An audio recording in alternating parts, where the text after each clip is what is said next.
வணக்கம். ஒரு காலத்துல தமிழ்நாட்டின் முதலமைச்சராட்டு இருந்த மரியாதைக்குரிய பன்னீர்செல்வம் அவர்களுடைய நிலைமை இப்படியா ஆகணும்?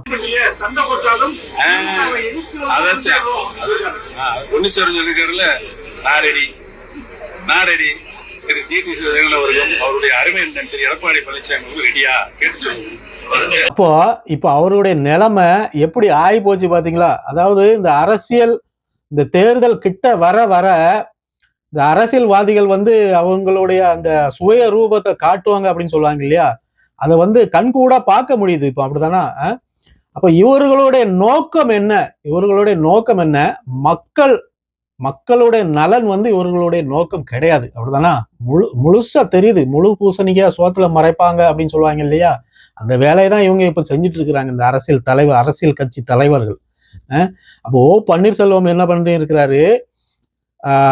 டிடிவி மூலமாட்டு என்னைய அதிமுக கொண்டு சேர்க்கிறதுக்கு நீங்க உண்டான வேலையில செய்யுங்க, அதற்குண்டான வேலைகளை டிடிவி தினகரன் அவர்கள் செய்தார் அப்படின்னா நான் போய் சேர ரெடி அப்படிங்கிற மாதிரி அவரு பேசியிருக்கிறாரு. அதாவது அதிமுகவுல இருந்து கூப்பிட்டா நான் போய் சேர்ந்துடுறேன், எனக்கு வேற எங்கேயும் வழி இல்லை, திமுகவுலையும் கூப்பிடல, வேற எந்த கட்சியிலையும் கூப்பிடல, இப்ப நான் தனியாட்டு நின்றுட்டு இருக்கிறேன், இப்படியே போனா கஞ்சிக்கு வழி இல்லாம போயிடும், சோத்துக்கு வழி இல்லாம போயிடும் அப்படின்ட்டு என்ன பண்ணியிருக்கிறாரு? பரவாயில்ல, மானம் போனாலும் பரவாயில்ல, யார் காலில் விழுந்தாலும் பரவாயில்ல அப்படிங்கிற மாதிரி அவர் ஆயிட்டாரு. ஐயா பன்னீர்செல்வம் அவர்களே, உங்களுக்கா இந்த நிலைமை? அப்போ எடப்பாடி ஐயா இதற்கு பதில் தெரிவிச்சிருக்கிறாரு. அவர் என்ன சொல்லியிருக்கிறார்? இன்னைக்கே கேட்டாரு, 3-4 வருஷமா கேட்டுதான் இருக்காரு. அதாவது ஏற்கனவே அனைத்து இந்திய அண்ணா திராவிட முன்னேற்ற கழகம் பொதுக்குழு கூட்டத்தில் ஏகமனதாக எடுக்கப்பட்ட முடிவு, திரு ஓபிஎஸ் அவர்கள் அடிப்படை உறுப்பினர் நீக்கப்பட்டு விட்டார்.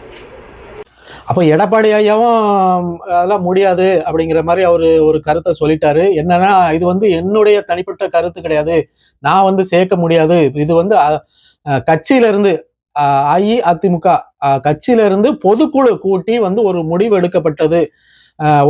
பன்னீர்செல்வத்தை அவர்களை நீக்கினது நான் கிடையாது, பொதுக்குழுல இருந்து, கட்சியில உள்ள பொதுக்குழு இருந்து ஒரு முடிவு எடுத்து அவரை அடிப்படை உறுப்பினர் பதவியில இருந்து அந்த முழுசா கட்சியில இருந்தே துரத்தி விட்டுட்டோம், நாங்க இனி எப்படி நாங்க சேர்க்க முடியும் அப்படிங்கிற மாதிரி அவர் பேசியிருக்கிறாரு. என்னன்னா, கிறிஸ்தப்பாவை எப்படி உதைச்ச அப்படிங்கிற மாதிரி ஆகி போச்சு பன்னீர்செல்வம் அவர்களுடைய கதை. பன்னீர்செல்வம் அவர்கள் வடை போச்ச அப்படிங்கிற மாதிரி தான் இப்போ அவர் உட்கார்ந்து யோசிச்சுட்டு இருப்பாப்ல. இப்போ எடப்பாடி ஐயா விஜய் அவர்களை கடுமையா விமர்சிக்க ஆரம்பிச்சிருக்கிறாரு. இவ்வளவு நாள் அதை யாராவது பத்திரிக்கையாரங்க, சார் நான் விஜய் அவர்களுடைய பிரச்சாரத்தின் போது 41 உயிர் போச்சுத, அதை பத்தி என்ன நினைக்கிறீங்க அப்படின்னு கேட்டாங்க. அதை மழைப்பீடு தான் போயிருந்தாரு, அதை பத்தி பேசாங்க, அதை விட்டுருங்க அப்படிங்கிற மாதிரிதான் அவரு கடந்து போயிட்டு இருந்தாரு. ஆனா இப்போ எடப்பாடி அவர்கள் அந்த பிரச்சனையை கையில எடுத்துட்டு வர்றாரு. விஜய் அவர்களுடைய பிரச்சனையை கையில எடுத்துட்டு வர்றாரு. கையில எடுத்துட்டு வர்றதோட மட்டும் இல்லாம அந்த சம்பவத்துக்கே முழுக்க விஜய் தான் காரணம் அப்படிங்கிற மாதிரி அவரு ஒரு குற்றச்சாட்டை முன் வைக்கிறாரு. இப்போ அதற்கு காரணம் என்ன, யாரு பின்னாடி இருந்து? சரி, அவரு ஒரு குற்றச்சாட்டை முன் வைக்கிறாருன்னு வைக்குமே, சரி 41 பேர் உயிருக்கு இறந்து போனதுக்கு காரணம் விஜய் அப்படின்னு நீங்க ஒரு குற்றச்சாட்டை வைக்கிறீங்களே, உங்க பீரியட்ல, அதாவது நீங்க முதலமைச்சர் இருக்கும்போது 2018 மே 22ஆம் தேதி ஸ்டெர்லைட் ஆலை வேண்டாம் அப்படின்னு தூத்துக்குடி மக்கள் அங்க போராடிட்டு இருந்தாங்க இல்லையா? அந்த மக்களை நாயை சுடுற மாதிரி 13 பேரை சுட்டு கொன்னாங்க இல்லையா? அது யாரோட ஆட்சியில நடந்தது? ஐயா எடப்பாடி பழனிசாமி அவர்களே சொல்லுங்க. அப்போ அந்த காலகட்டத்துல பத்திரிகைக்காரங்க கேட்கிறாங்க, சார் இப்படி ஒரு சம்பவம் நடந்து போச்சே, இது உங்களுக்கு அப்படின்னு அவங்க கேட்கும் போது 13 பேரை போலீஸ்காரங்க சுட்டு கொண்டிருக்காங்க அப்படின்னு கேட்கும் போது அவர் என்ன சொல்றாரு பதில்? ஒரு மாநிலத்தின் முதலமைச்சர் எடப்பாடி பழனிசாமி அவர்கள் சொன்ன பதில் என்ன தெரியுமா? நானே நியூஸை பார்த்தான் தெரிஞ்சுக்கிட்டேன், டிவில வந்த நியூஸை பார்த்தான் தெரிஞ்சுக்கிட்டேன் அப்படின்னு. அப்போ அந்த இடத்துல, அந்த நேரத்துல ஒரு ஆலை, நச்சு ஆலை வேண்டாம் அப்படின்னு ஒரு மக்கள் அந்த பகுதியோட மக்கள் போராடிட்டு இருக்கும்போது அந்த மக்களை நாயை சுடுற மாதிரி 13 பேரை சுட்டு கொண்டிருக்காங்க. அதற்கு உத்தரவு கொடுத்தது யாரு? நாட்டு மக்களை, சொந்த நாட்டு மக்களையே. அப்போ நீங்க என்ன வேணாலும் உங்க இஷ்டத்துக்கு சுட்டு தள்ளுவீங்களா? அப்போ முதலமைச்சர் அவர்களுடைய உத்தரவு வேண்டாம், கையெழுத்து வேண்டாம், எதுவுமே தேவையில்ல, சுட்டு தள்ளிடுவீங்க அப்படிதானே? அப்ப அதுக்கு உத்தரவு கொடுத்தது யாரு? அதற்கு அந்த சம்பவத்துக்கு உடந்தையா இருந்தது யாரு? ஐயா பழனிசாமி அவர்களே. இன்னைக்கு நீங்க விஜய் அவர்களை குறை சொல்றீங்க இல்லையா? 41 பேர் இறந்து போனதுக்கு காரணம் வந்து விஜய் தான் அப்படிங்கிற மாதிரி நீங்க குற்றச்சாட்டை வைக்கிறீங்க இல்லையா? அப்ப அன்னைக்கு நடந்த சம்பவத்துக்கு காரணம் யாருங்க சார்? அப்போ நீங்க வந்து விஜய் குறை சொல்றதுக்கு முன்னாடி நீங்க சரியா இருக்கணும். சரியா? நீங்க வந்து யாருமே சரி கிடையாது. யாருமே மக்களுக்கான அரசியலை வந்து எடுத்துட்டு போகிறது கிடையாது. சரியா? எல்லாருமே தங்களுடைய சுயநலத்துக்காக நீங்க எப்படி சொத்து சேர்க்கணும், உங்களுடைய குடும்பங்கள் எப்படி சொத்து சேர்க்கணும், கட்சியை எப்படி வளர்க்கணும் அப்படிங்கிற ஒரே ஒரு நோக்கத்துலதான் நீங்க வந்து இந்த அரசியல் நடத்திட்டு வர்றீங்க. அரசியல் கட்சியை வந்து நீங்க செய்துட்டு வர்றீங்க. அப்படிதானா? அதுதான் உண்மை.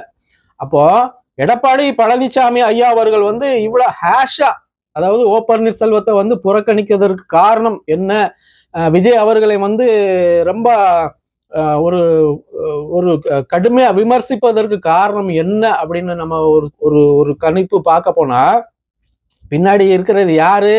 ஐயா ரங்கராஜ் பாண்டே அவர்கள். சாணக்கியா காணொலியின் ஓனர் ரங்கராஜ் பாண்டே இருக்கிறார் இல்லையா?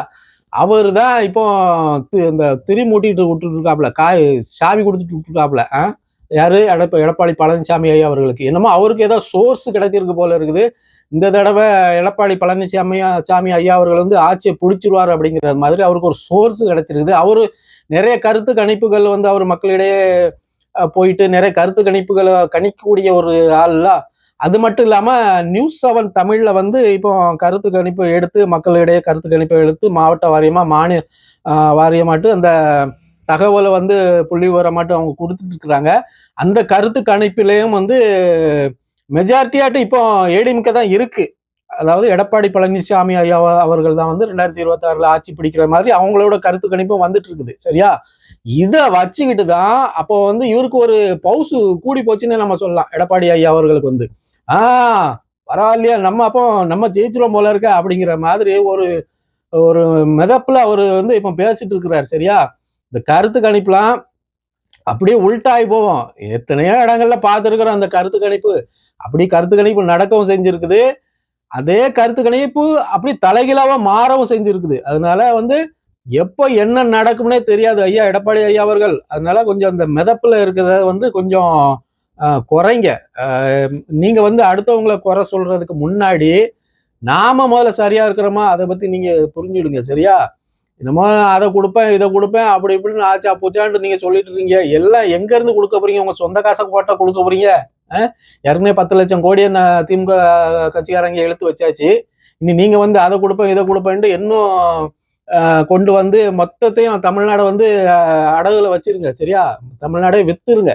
அதுதான் நீங்க பண்ண இருக்கீங்க. மக்களுக்காக யாருமே இங்க இல்ல. இங்க மக்களுக்காக இருக்கிற ஒரே ஆளு சீமான் தான். அவர் ஒரு ஆளு தான் தனியா நின்று இன்னைக்கு வரைக்கும் மக்களுக்காக தான் நான் நிற்பேன், மக்கள் கூட தான் கூட்டணி அப்படின்னு சொல்லி கொண்டு அவர் வந்து கட்சியில வந்து பயணிச்சுட்டு வராரு. சரியா? அப்போ இங்க எல்லாருமே தங்களுடைய சூழ்நிலைக்காக தங்களுடைய அந்த அவங்க நல்லா இருக்கணுங்கிற அந்த நோக்கத்துலதான் வந்து இங்க கட்சி நடத்திட்டு வராங்க. பிரேமலதா அவங்க வந்து இப்போ எங்க அங்க போவான்னு ஒரு முனைப்புல தான் இருந்துட்டு இருக்கிறாங்க.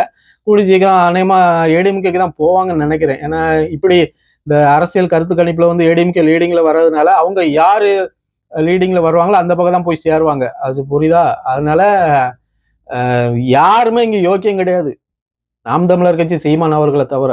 இப்படிதான் போயிட்டு இருக்கு எலெக்ஷன் வந்து 2026 தேர்தல் வந்து தேர்தல் களம் இப்படிதான் போயிட்டு இருக்குது. பார்ப்போம் என்ன நடக்குது. மீண்டும் ஒரு காணொலியில சந்திக்கலாம். நன்றி, வணக்கம்.